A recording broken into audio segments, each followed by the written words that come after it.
What's up, guys? This is Storm, and welcome to another gaming news week. We have a lot of news to cover, some good and some bad. But with that being said, let's get on with the news.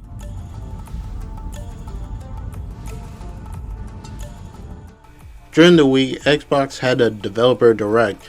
Basically, it's a kind of like a show, something like PlayStation State of Play, that they showcase games that they have marketing rights to, and the devs be able to talk and show off their latest work on their upcoming game that is set to release this year or come in the future. They had 4 games shown off, and this one is by Game Freak, the developers of the Pokemon games for Nintendo, and it's called Beast of Reincarnation. It's set to release summer of this year. It will be day one on Game Pass, but it's also launching on PS5, the Xbox Series X and S, and PC. The details of this game is it's an action adventure RPG. I'm not gonna lie, when I first saw this game, it kind of gave me Soul vibes, so I was kind of not really feeling it. But now more details came out about it, is definitely on my radar. This game is originally revealed as Project Bloom. It's set in apocalyptic Japan year 4026. You play as Emma, the sealer, traveling with a canine companion, Ku. Companion bond is central to both story and gameplay. Heavy focus on challenging precision-based combat, parries, dodges, and timing. Is dark, dark, basically atmospheric world with corrupted lands and monsters. And your character Emma has an ability that she used called Blight. So, showing off what they have with this game, it definitely looks very interesting. I'm very interested with it, and it's set to come out in the summer. If I would have to guess, I would say it will probably come out in July or August. I don't really see June, even though it could release in June, because we haven't gotten so far. I don't think we have any games that I know of from the top of my head that's releasing in the summertime. So if this game could have like a solid month in the summer for itself, then I'm all for it. And I have seen people comment saying like, bro, this is Game Freak making this game. And apparently this game was in development for like 6 years. So it is nice to see that Game Freak, who a lot of people just know them as the developers for Pokemon, is making something different. And I kind of hope they keep doing this going forward. I wonder if this is a test to show like they're now a one-trick pony. And judging from the gameplay that they've shown and stuff, and how everything works, and how combat is with your canine companion, I believe they could achieve that. I'm definitely looking forward to Beast of Reincarnation that is set to release in the summer. To my surprise, the 4th mystery game that was leaked or rumored to be shown off at the Xbox Developer Direct is from Xbox first party studio Double Fine. These are the guys who worked on the Psychonauts games, and I believe they probably did others, but not that I could think of. But their game is called Clin. Is an online 4v4 multiplayer pottery party game.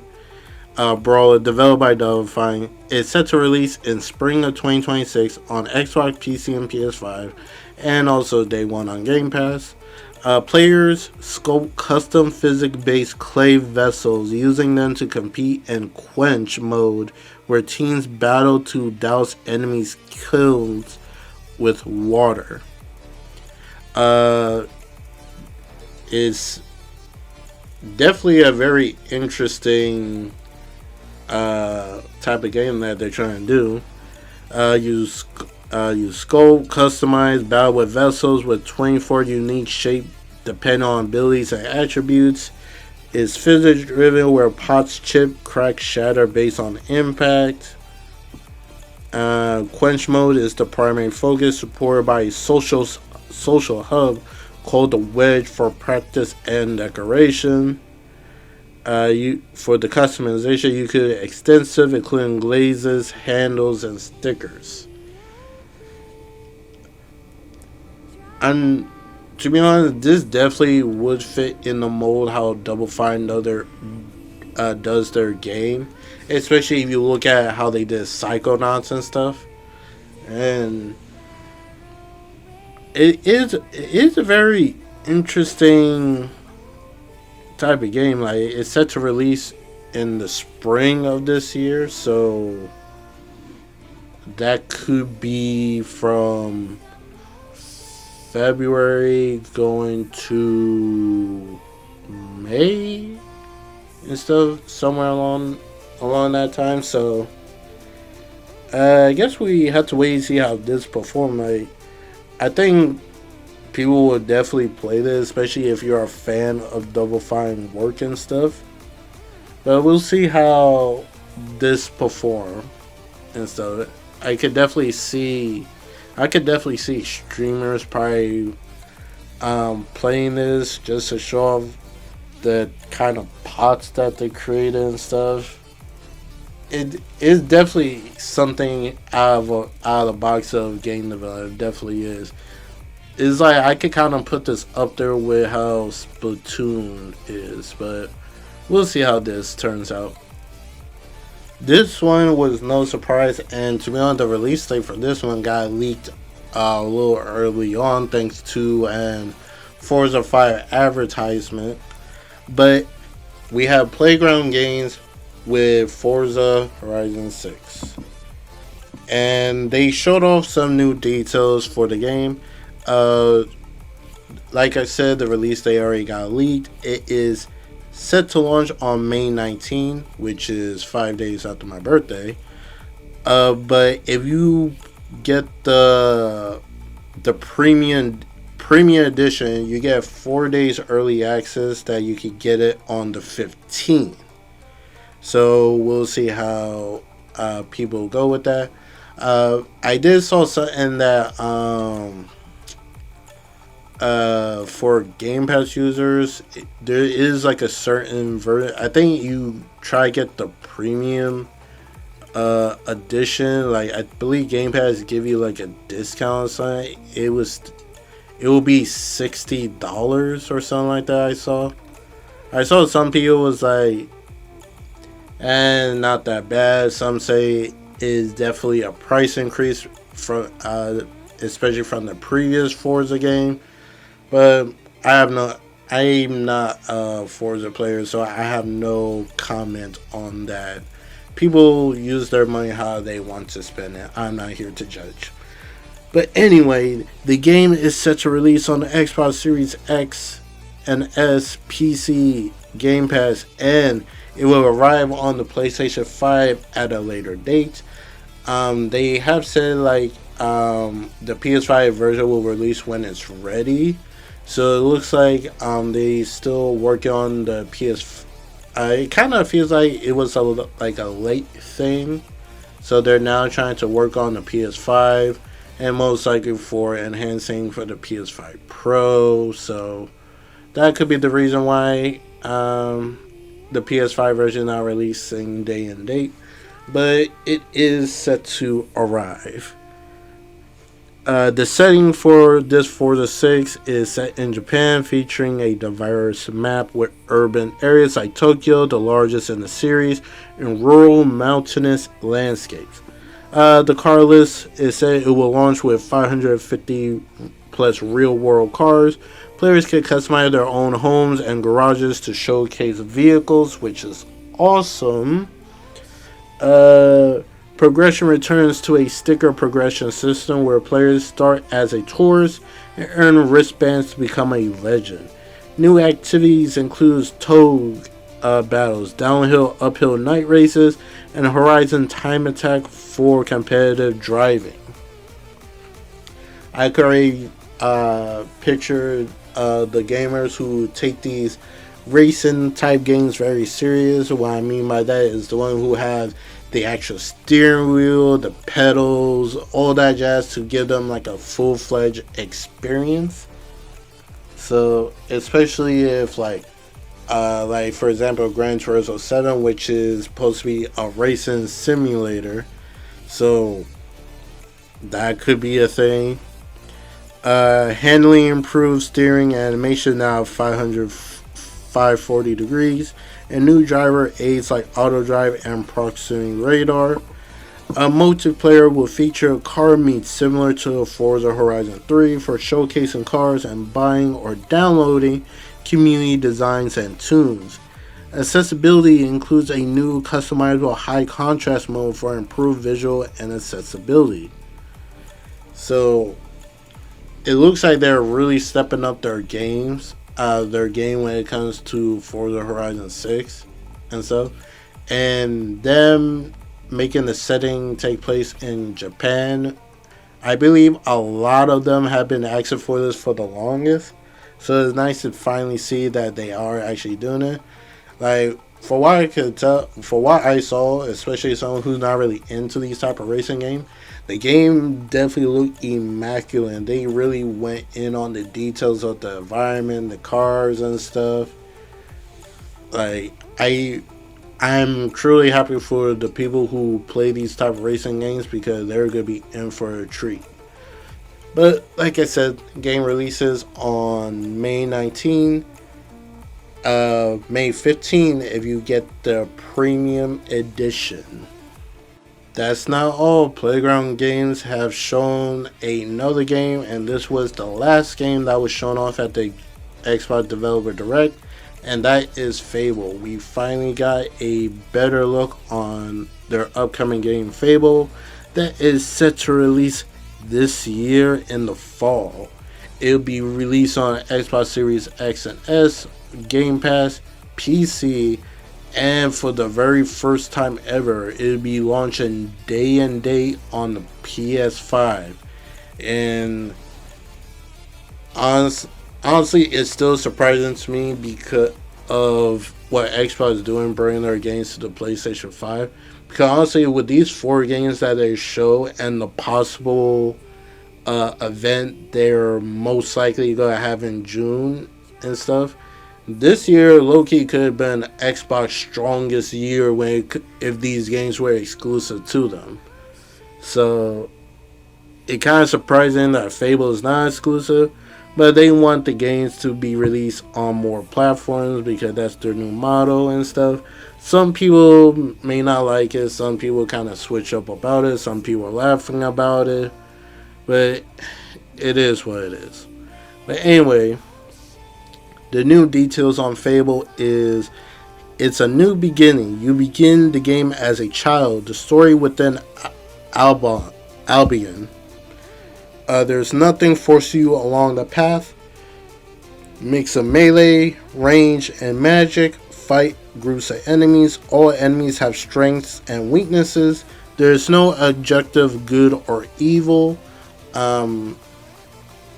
That is very interesting. I don't know if true Fable fans will like the idea because what I could tell from what some people said in the original Fable games, depending on what you choose of being a good person or bad person, it will actually change your appearance. So for example, if you take like Infamous, when you do good stuff, you get good karma, and you see Cole's body start changing and his clothes start changing to represent that good karma.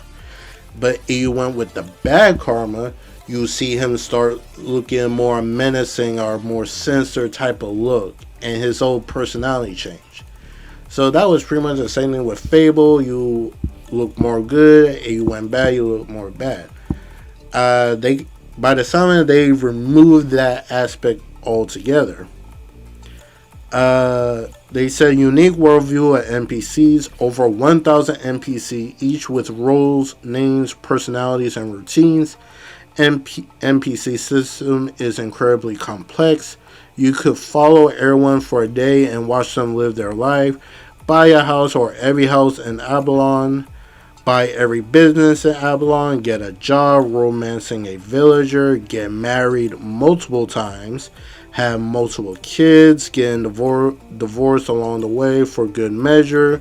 You will see ripple effects of things pretty much everywhere. British humor manifests in a lot of different ways, inspired by the rich variety of British commodities. Amazing character customization, which a lot of people was hoping was going to be in the game, because when they showed the female, when they first showed the game off, and you saw like people didn't like how the female character looked. Like, I don't know when did this became a thing and stuff. Is definitely being blown way out of proportion and stuff. Like, yeah, we could criticize on how a game character looks and stuff, but some people are purposely going out their way to look for something bad in games. Like it's a custom character. You could customize your character. It would be weird if Fable didn't let you customize a character, but that's neither here nor there. Be a hero you want to be in every sense, and this is truly amazing and stuff. Some people did say like it definitely gonna need some polishing and stuff. They brought back the whole chicken of the kicking of the chicken. Some people say like the game was running at 30 and stuff, and some people there's some people are definitely hoping that the Xbox version will release a 60 FPS at launch, because it will make them look really bad if Fable is at 30 on the Xbox but 60 on the PlayStation 5, especially on the Pro, which this is most likely going to be Pro Enhanced and stuff.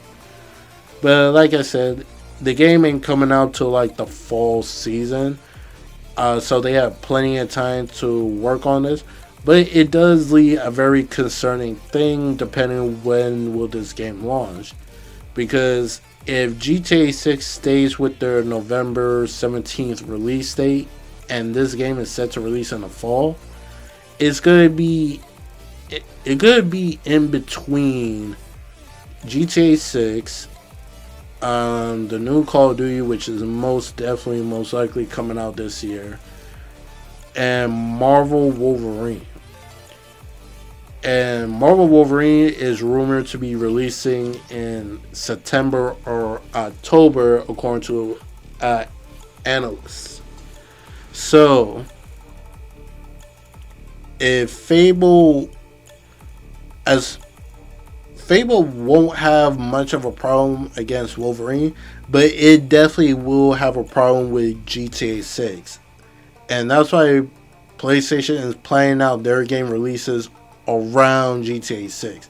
Because we don't know if PlayStation will have the marketing with GTA 6, but they're trying to treat this thing like it's an exclusive. That's pretty much how PlayStation do their stuff with their games and stuff. Like, even if it's a third party marketing, like when it comes to like Square Enix Final Fantasy, they will treat that shit like it is an exclusive. But we just gotta wait and see. I know a lot of fans are excited for this. They've been waiting for a long time, and we'll see how Fable will perform, because Playground is making this. Is not the original devs who made the original Fable games, but for what the devs are saying, people are liking what they're hearing. Let's just hope they live up to what they're preaching.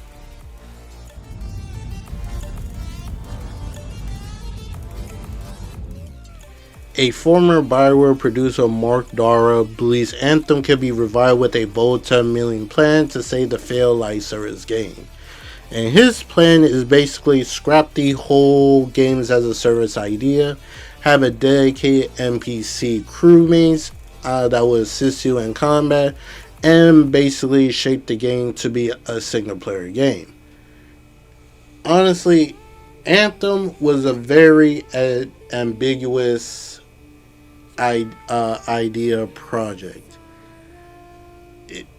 EA kind of, I say EA take the full blame on how Anthem turned out, because they made Bioware, who to my knowledge have no experience doing a games as a service game and stuff, and that caused them to fail, in my opinion.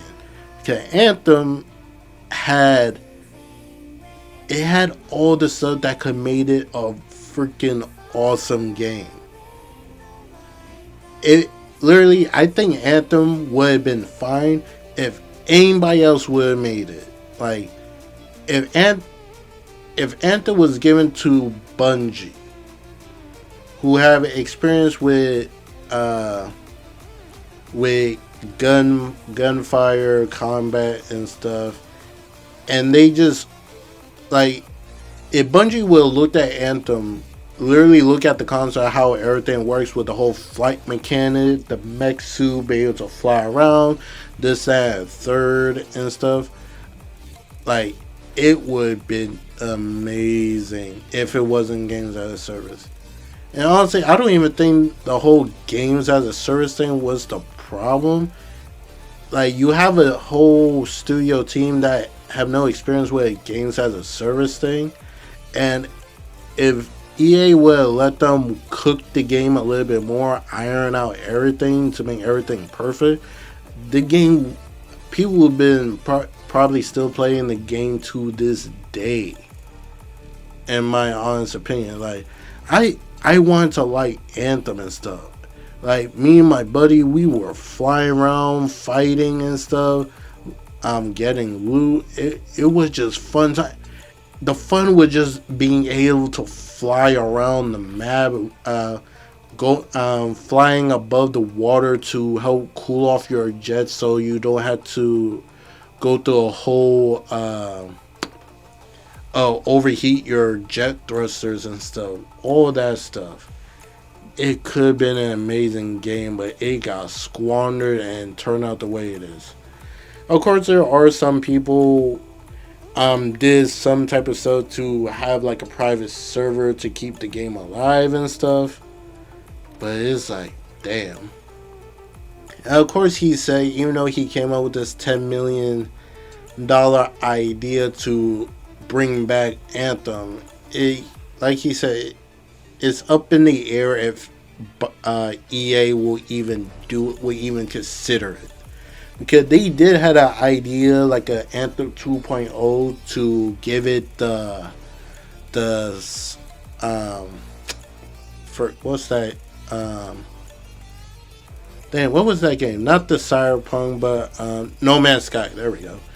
They had an idea to give it the No Man's Sky treatment and stuff, but EA told them no, scrap that, and put all their resources into freaking Mass Effect and the Dragon Age Veilguard, and we all know how Dragon Age Veilguard turned out. And I'm hearing that freaking Mass Effect 5 is now entering full production. I'm like, then what the frick were you guys doing the whole time? Like, what was the point of the whole teaser of Mass Effect 5 and you're now entering full production? Like, my God. I swear, if it wasn't for Ubisoft, I definitely would put EA as one of the most trashiest publishers ever. And don't worry, we'll get to Ubisoft, what they got going on. Believe me, that's probably going to take up the rest of this video. If not, basically after this, I'm going to go into Ubisoft. But don't worry, we'll get there. We'll definitely get there. But anyway, hopefully we could potentially see an Anthem return. I'm still waiting for that Iron Man game that EA is supposedly doing, and literally they literally used the flight mechanic from Anthem for Iron Man. They literally done like 40% of the job. Like, you cannot be an Iron Man game and you don't have a good flight mechanic, but we'll see what happens.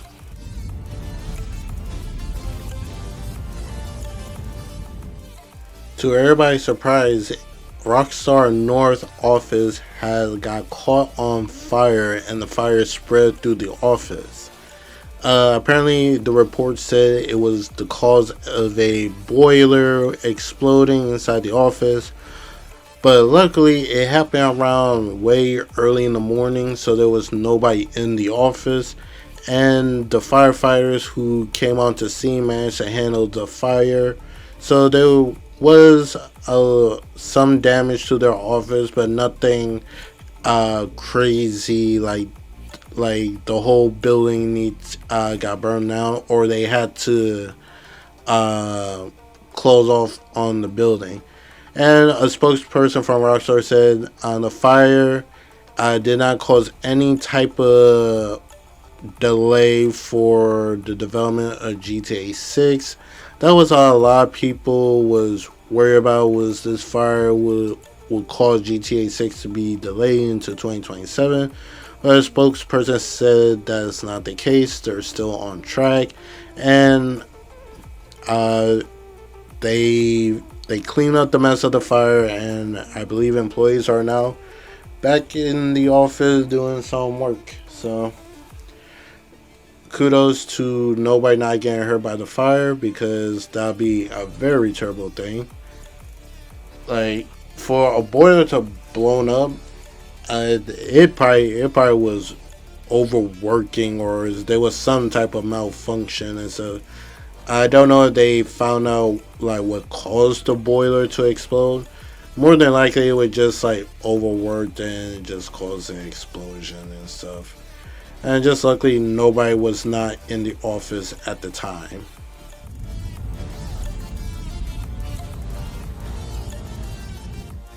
The release date of Marathon has been revealed. It is set to release on March 5th, and you can get the standard edition, deluxe, and the collector's edition.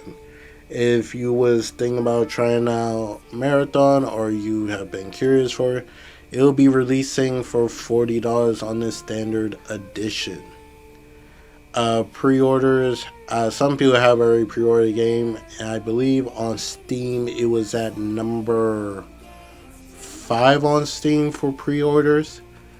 So we'll see how well it performed and stuff. People have been. I have seen people who are trying to look for negative stuff about Marathon and stuff, but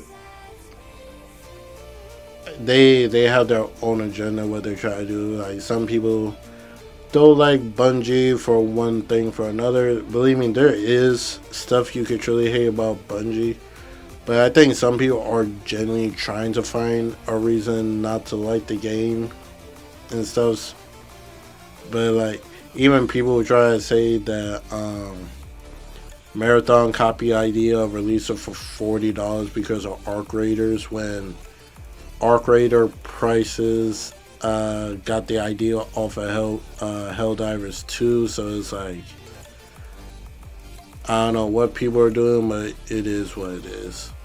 We'll see how well Marathon, the extraction shooter, turn out to be, if people will really mess with it.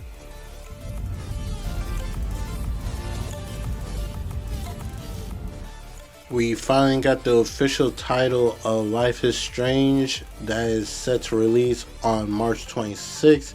It is called Life is Strange Reunion. And for the fans of the original, like, Life is Strange Reunion finally brings Max and Chloe's saga to a definitive close. I've seen mixed reactions when it comes to this Life is Strange Reunion, which people believe Square Enix is just using this for a nostalgia bait and stuff to try to see if they could get back fans for the Life is Strange saga and stuff. I guess some of their previous wasn't so well received, but it is what it is. The game will also have a pre-order that'll be exclusive on the Square Enix store for $100, which, in my opinion, is the cheapest collector's edition I ever heard. But yeah, we'll see if people is truly gonna mess with this. Like the collector's edition, you get a 12-inch vinyl soundtrack record, collector goods box sleeve with exclusive artwork of Aliyah Kovishny. I don't know what that is. Double-sided drugstore makeup 24 by 12 poster. 3 times custom double-sided guitar pluck strums. Rewind symbol felt slip mat, and a 3 Polaroid art cards. So you'll get those with the collector's edition. Also, you'll get a, let's see, I know I saw some, you get something else with the collector's edition. I believe it's like a soft physical copy of the game. I saw someone was saying. Can't truly remember honestly, but yeah, for the fans of Life is Strange. Here it is. It said the collector's edition is sold as a soft bundle with a box copy of Life is Strange Reunion for the PS5 or Xbox Series X and S. I mean, not the S. It said only the Series X. But yeah, if you're a fan of Life is Strange and you're thinking about getting this, well, you could pre-order it and get the collector's edition for $100.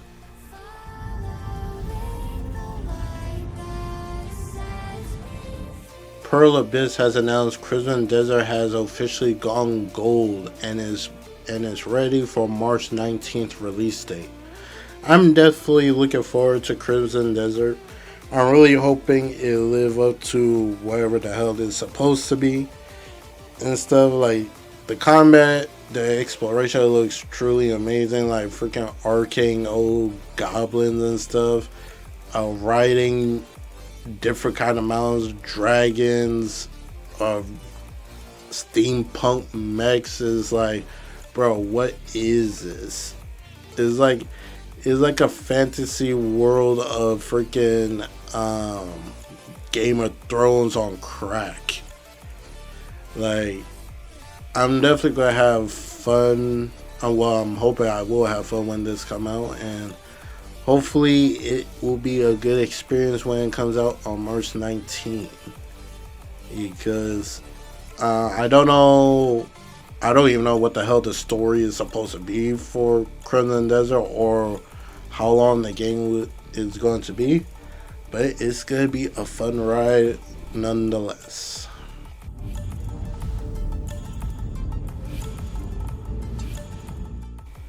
We have probably official confirmation that Stellar Blade 2 is now entering in development. The studio had posted a couple of concept arts that could potentially lead to what we could expect from Stellar Blade 2. If you have not played the first one, I truly recommend it. It definitely was a very fun experience with the whole hacking. It's a hacker slash game, but it does have some type of Souls mechanic in a way, like with the whole parry system, resting in a spot where respawn enemies and stuff. Like some of these bosses, you need to get that parry on point and stuff if you want to get any good at it and stuff. But I am kind of curious, where could they go with this sequel and stuff, especially if you, I'm not going to spoil what the endings are if you haven't played it and if you are planning on playing at some point. But Stellar Blade 1 has 3 different endings. Basically it had the whole good ending, bad ending, and the true ending, was some people will say. So more than likely they will go with the one that was labeled the true ending, but who knows, they could surprise us with something. How they gonna do the story is up in the air. Like the fact we're getting like images of concept art of it kind of makes me feel like this thing could potentially release like next year, like, or the probably early the year after how they're showing. I would not be surprised if they put something together in time by the end of this year to give us like a proper reveal of it. I would not be surprised if that's the case. But like I said, we just gotta wait and see. I'm just wishful thinking at this point.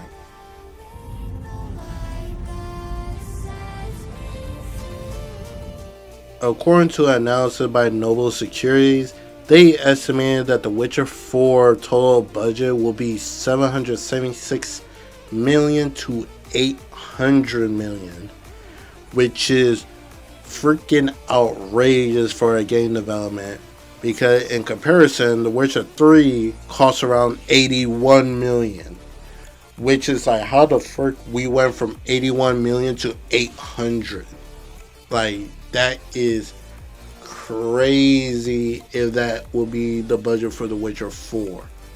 Because, god dang, like, I know we got like a small little tech video showing off Witcher 4, how it could potentially look with the new upgraded AMD and Unreal Engine 5 and all that jazz and stuff. So they gave us like a possibility what it could look like and stuff, but still, that kind of price to make a game, yeesh. Like, what are they putting in this game that wasn't in The Witcher 3? Like, how people say The Witcher 3 was a pretty big game, even with the added expansion for The Witcher 3, that made it even bigger. So you're telling me that The Witcher 4 is gonna have even more bigger stuff compared to The Witcher 3? That is gonna be crazy. I have a feeling most of that budget is gonna be for like the development costs for the Unreal Engine 5 and all that, all the NPCs and stuff. Like, whatever they're doing, they're really trying to outdo how they did The Witcher 3. And I guess we'll see at some point how it will pay off in the end.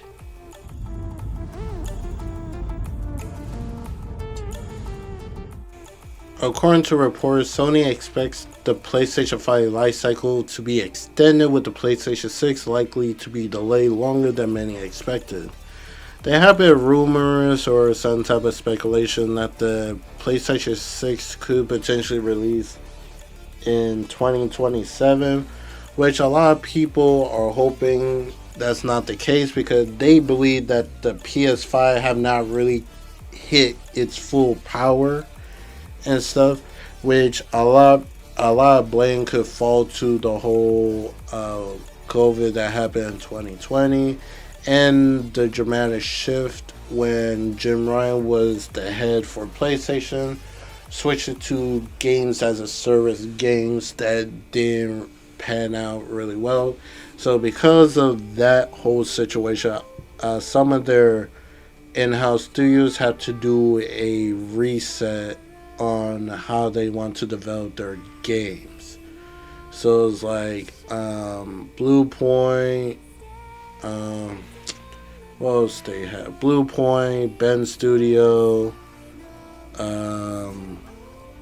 Hazen. There was another studio that they have stuff like that. That was a whole situation also. So that caused this whole thing when it came to the PS5 that some developers, a lot of people have been waiting for their games and stuff.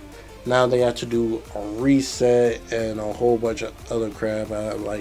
I'm low-key kind of tired of hearing that at this point. Let's just enjoy what we got right now and let them make their game whatever they have to make, and they'll show us whenever they're ready to show us and stuff. So, like, yeah, that's a whole thing. So if the PS5 life cycle extends and the PS6 end up being delayed, a lot of people will be okay with that, including me. The reason most likely for the delay, because the prices for parts is going up for the whole RAM, SSDs, all that jazz. Prices going up. Like, for people who even think about trying to build a PC, I suggest you do it now before the prices get even more crazier.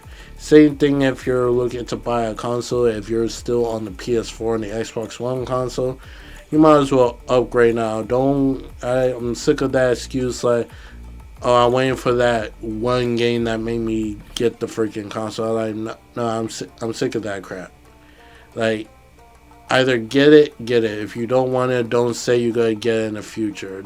Don't wait for one freaking game. Like, if you really want the console, get the console. Try it out try out some of the games that's out there right now. Because I bet you there are games that you will probably like that you have not played because they're not available on the PS4 or the Xbox One. So if you're thinking about getting a console, like shoot, PlayStation was selling their PS5, the PS5 Pro, the Slim for $100 less during the holiday season. So do it now just so you can get it over with. Like, come on now. Like, I don't know if people waiting for because we know GTA 6 is gonna be that big game that will boost sales for the PS5 and the Xbox One because everybody gonna want to get GTA 6. And some people will probably say, "Oh, I'm gonna get a PS5 only for Wolverine." You might as well get it now because that is set to release fall this year, and we're supposed to get another showing of it for the spring.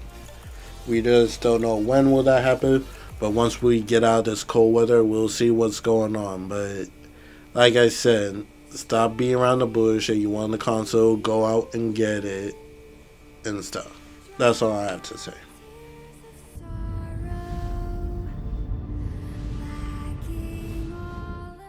We reached the end of the video, and this one's gonna be a doozy.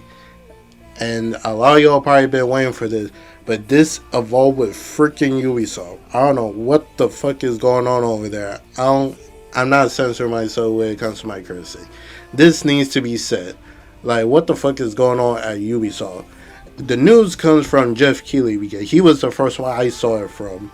It said Ubisoft has canceled 6 games and delayed 7 others to ensure quality.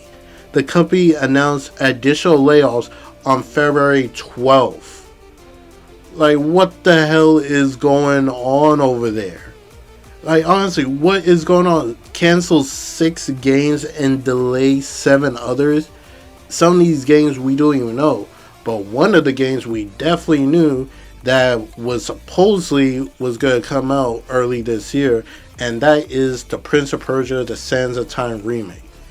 Yes, people who have been waiting for Prince of Persia: Sands of Time when it got announced, I want to say in around 2020 or 2021, it was first got announced. They show off a little trailer of the remake. It didn't look good. Ubisoft said they were going to go back to the drawing board. At some point, they gave it to a different studio to work on it and stuff.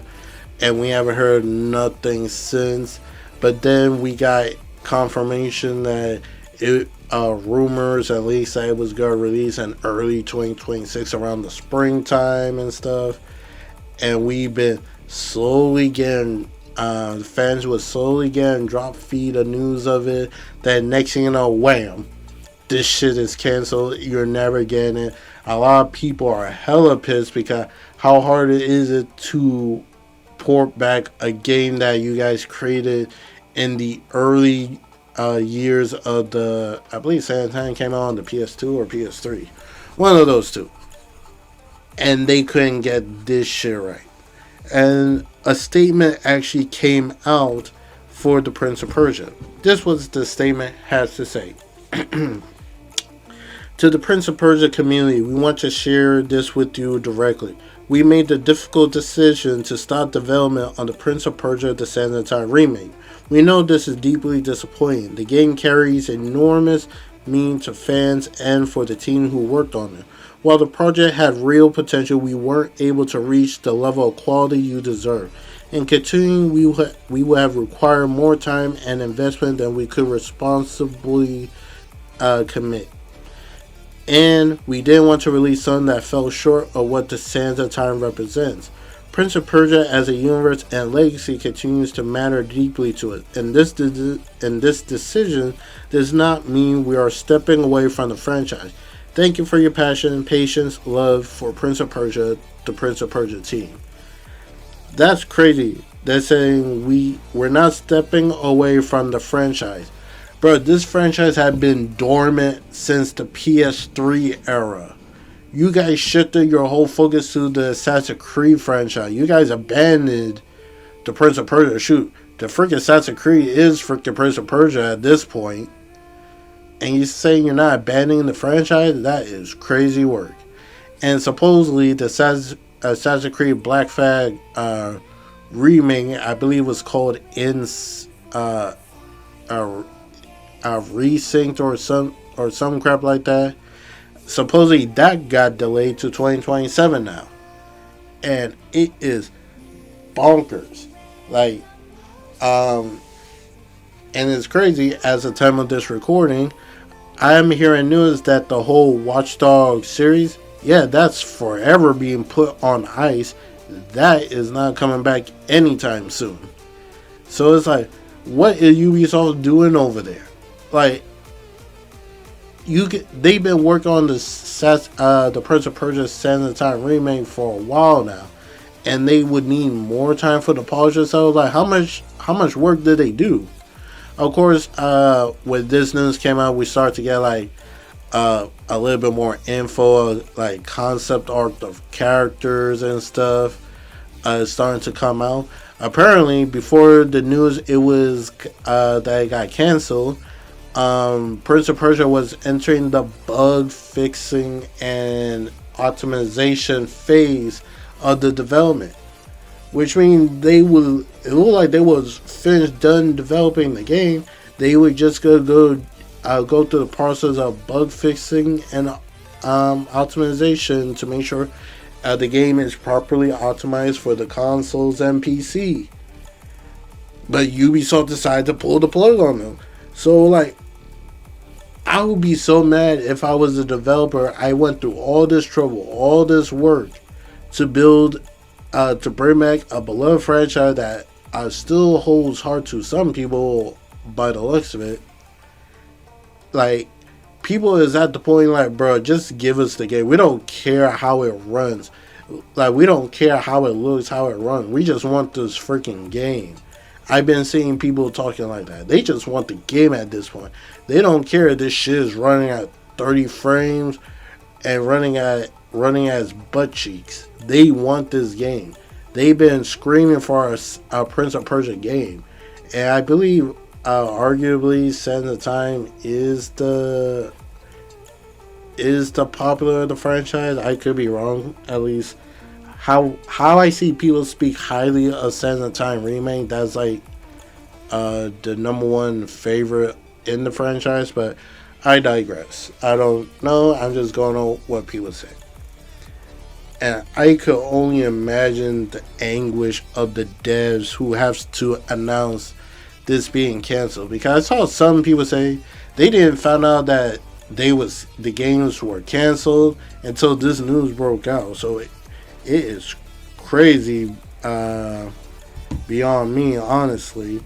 And the craziest thing is, Prince of Persia Sands of Time gets canceled, but reports say that Beyond Good and Evil 2 survived being canceled. Let me say this again. Beyond Good and Evil 2 have not been canceled. It's still being worked on. That is beyond bonkers. This thing has a development cost over 500 plus million right now. And this game has been in the works for, let me check my notes, 17 plus years. Beyond Good and Evil 2 have been in development for 17 plus 2 years. We had 3 Spider-Man games. We had 2 God of Wars. We had multiple Halo games. We had multiple Mario games. We had multiple Sonic games. We're about to get fucking GTA 6. We're about to get Marvel Wolverine. We're about to get Fable, a franchise that is returning. That is crazy. If I was the dev of a set of Prince of Persia remake, and I found out that the people who's work at Beyond Good and Evil get to still work on a game that's been in development longer than my game, and still have not shown no update, no release date, none whatsoever, bro, I will be crashing the freak out. I'll be crashing out on Ubisoft. I don't care if I would get fined. I am leaking everything that's going on inside this too.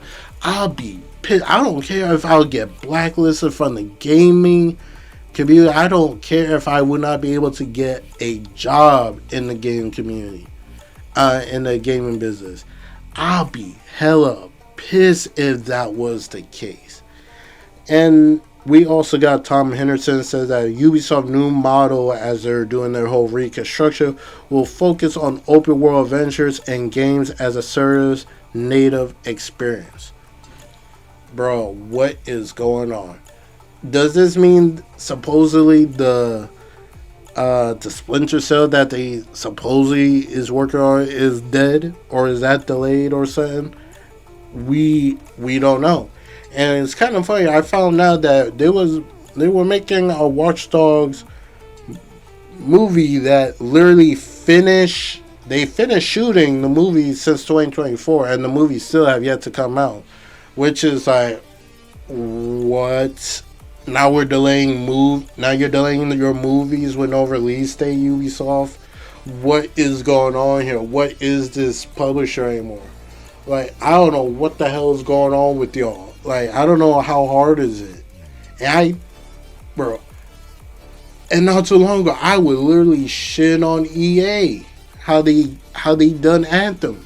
I was literally shitting on EA. But look what's happening. Ubisoft, you always find a way to outdo yourselves. Like, it's mind-boggling. At this point, you guys need to get bought out. Which I believe they probably did. Like, at this point, I don't care if Microsoft buy freaking Ubisoft. Like, it's at that point. Because clearly you guys cannot do shit by yourselves. It's clear y'all cannot function by yourselves. And it's sad. It is extremely sad that, like, we're only 24 days into 2026, about to enter February, and this is the shit that Ubisoft got going on right now. This is the shit you guys got going on right now. Okay, Ubisoft, you are a baller. Like, and the fact you are announcing a layoff for February 13th, like, if I one of the people and I literally have a date, I hear the company I work for literally has a date for a layoff, of a layoff date that they're going to start laying off people, I might as well quit and look for a different job, because you guys are on some bull. You guys are definitely on that bullshit. Well, I don't know what more else to say, honestly. Ubisoft, you guys could just kick freaking rocks. Like, EA, you get a pass for the rest of this year. You will not hear me say shit about you unless it's truly need to be said. But I'm not gonna nitpick EA business unless they truly do something that's extremely outrageous that needs to be talked about. Then I would speak on EA.